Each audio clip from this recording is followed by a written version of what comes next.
Hi. We already seen that what is the definition of the recursion and what are the essential things required for recursion. So now let us see one example, that means how to write a recursive code. So here we are taking one simple example, that is printing all even numbers less than or equal to 10. Okay. So let us try to write down this code in recursion. Okay. So this you can write in loop also, but here we are more concentrating on recursion. Now how to print even numbers which are less than or equal to 10. Okay. So here we are going to take a function name, that is print. So function name is print, and here we are just printing, so we are not returning anything.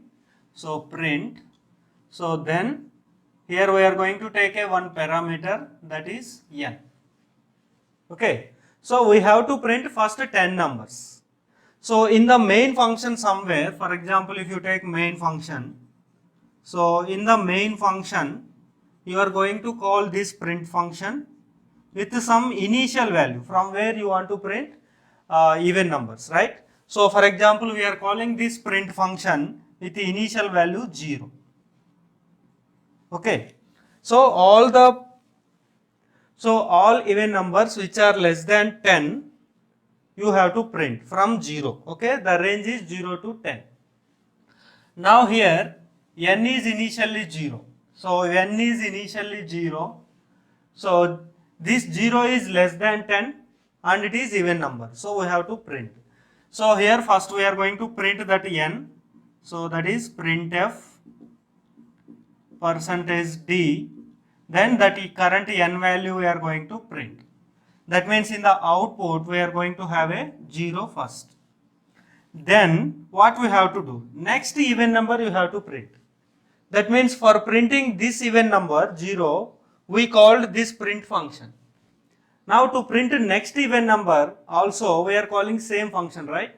So that is what print. So see the difference, this is predefined function, system defined function, this is user defined function print. So here what is the next number? As we told your change must be towards the base condition, right? So that means you have to reach up to 10 actually. So you started at 0. So 0 plus 2, that means n plus 2. Current n value is 0 plus 2, that means next value will become 2. So with 2 again you came to same function. Now 2, even 2 is also less than 10. So again it is coming, 2 is going to print. And then next 2 plus 2, 4. Again same function call. So like this you are going to print.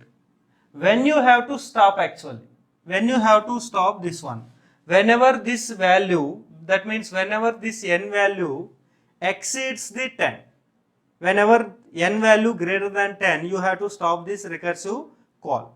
So that means that is what the main condition part, right? That is the base condition. So here if n value is greater than 10, what we have to do? You have to return simply, right?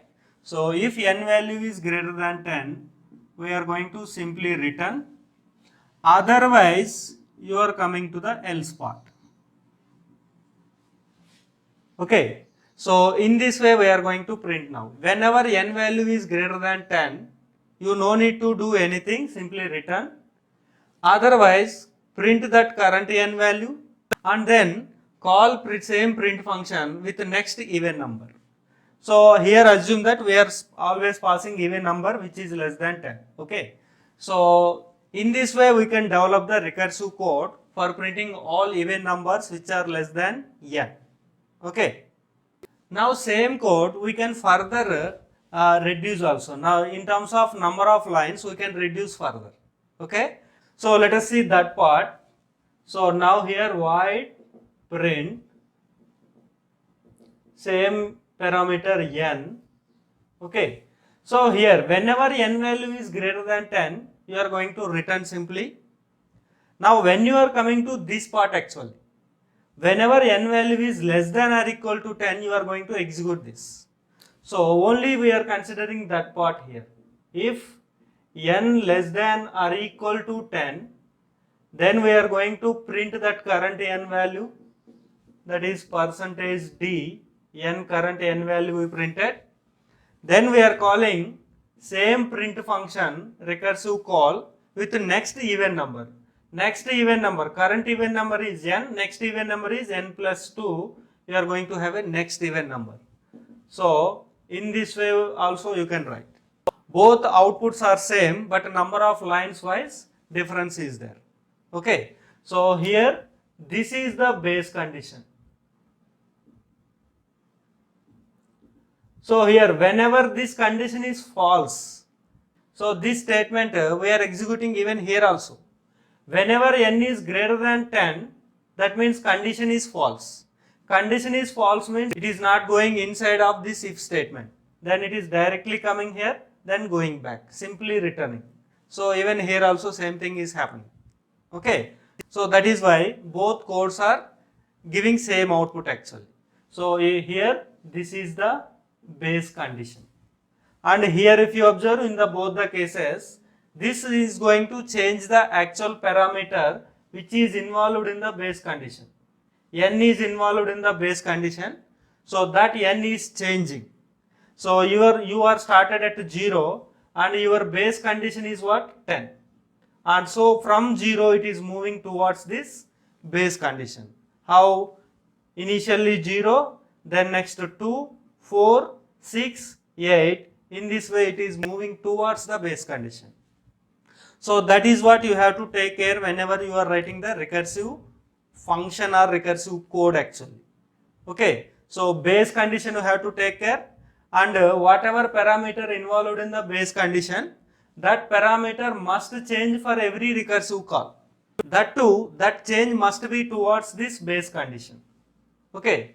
So in this way we can write the recursive code. So in the next discussion, let us see how to evaluate the recursive function actually.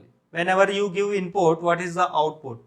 So we are going to see that in the form of recursive tree actually.